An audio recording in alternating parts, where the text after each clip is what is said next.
Input, c'est l'instruction que tu utilises quand l'énoncé te dit une variable rentrée par l'utilisateur, un entier rentré par l'utilisateur. Et ça tombe souvent. Donc, c'est à connaître. Et surtout, tu dois connaître le piège de cette instruction. Alors, d'abord, c'est quoi input ? Input, ça réécrit sur la console la phrase mise entre guillemets. Tu vois, quand je mets n égale input entre un entier naturel, deux points, donc ça marche avec les apostrophes. Donc ça écrit cette phrase. Mais pas que. Parce que derrière, tu vois, ça, c'est ce qui est affiché. La phrase exacte. Et je vois qu'ici, j'ai un n égale. Ça veut dire que je vais affecter cette chose à n. Et ça veut dire quoi ? En fait, ça va affecter ce que tu rentres ici. Ça, c'est tapé par l'utilisateur. Donc ici, en ayant rentré cet entier naturel 4, n va contenir la valeur 4. D'ailleurs, quand je fais print n, il m'affiche 4. Tout va bien, je me dis, bon, ok, cool, n il a l'entier 4, si je fais n x 2, qu'est-ce qui se passe ? Ça va me faire 4 x 2, d'après mon cours de CE1 ou CE2, ça va me faire 8. Bah non, 44. Pourquoi ? Parce que quand je tape type n, je vois que c'est une classe str, c'est pas un entier. En fait, par défaut, Python considère que ce qui est tapé par l'utilisateur dans un input, c'est une chaîne de caractères, donc de type str. Et donc pour que Python convertisse cette variable en un entier, il faut appliquer l'instruction int entre parenthèses. De même, si je veux que ça convertisse en flottant, il faut que j'applique l'instruction float. Comment ça marche ? On va voir ça. D'abord, je te remonte encore un autre bug. Toujours avec ce n, si je fais n plus 2, tu vois que ça marche pas. N x 2, ça existe dans le truc. C'est un petit peu par deux fois, comme on l'avait vu, la chaîne de classe str. N plus 2, par contre, on ne peut pas additionner un nombre et str. Si j'ai fait n plus une autre classe, là, ça aurait marché.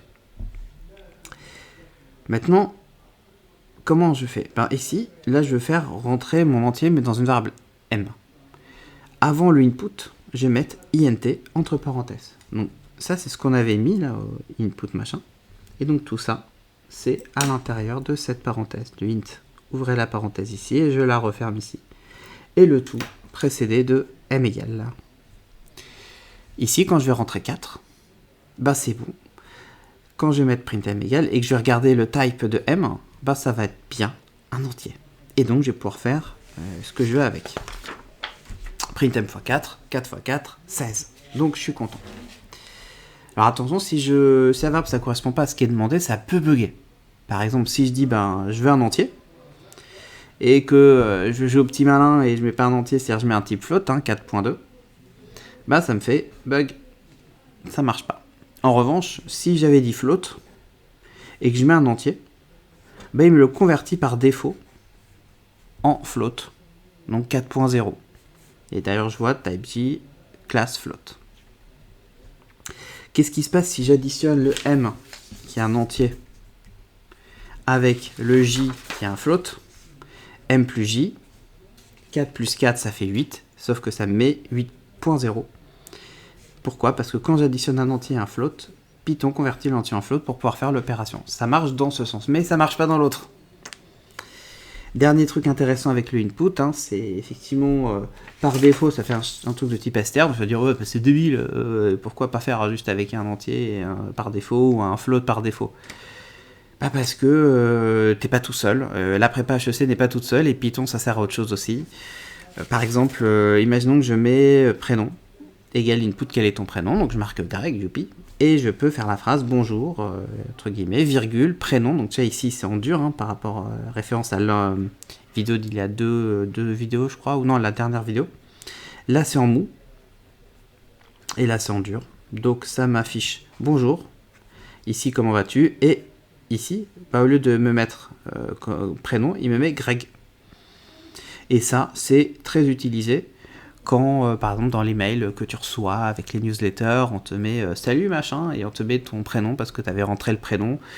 Je trouve toujours un peu bizarre. Moi, je sais que je le fais pas dans mes newsletters. Je me rappelle une fois, j'ai reçu une newsletter où personne avait mis parce que Greg, je te connais. Ben non, ça faisait super cringe. Et puis parfois, tu reçois le truc, il y a un bug et en fait il y a marqué prénom au lieu de ton prénom. Donc bon, moi je suis pas un grand fan, même si je sais que c'est efficace d'un point de vue marketing de voir écrire son prénom, mais bon, moi j'aime quand c'est naturel. Et au lieu de virgule, ben effectivement, comme c'est des STR, je peux les enchaîner avec des plus. Tant qu'on est tous dans des STR, lui c'est un STR, lui c'est un STR, lui c'est un STR, ben plus ça marche. Hein. Bonjour Greg, comment vas-tu?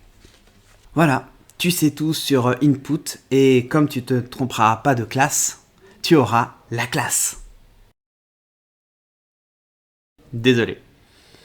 En tout cas, si tu veux avoir le doc utilisé dans cette vidéo et en gros tout le cours de 160 pages que j'ai fait sur Python, tu peux le télécharger gratuitement avec le lien en description ou quelque part ici. Et si tu peux laisser un commentaire, ça serait super sympa pour faire connaître la vidéo et la chaîne. Merci beaucoup.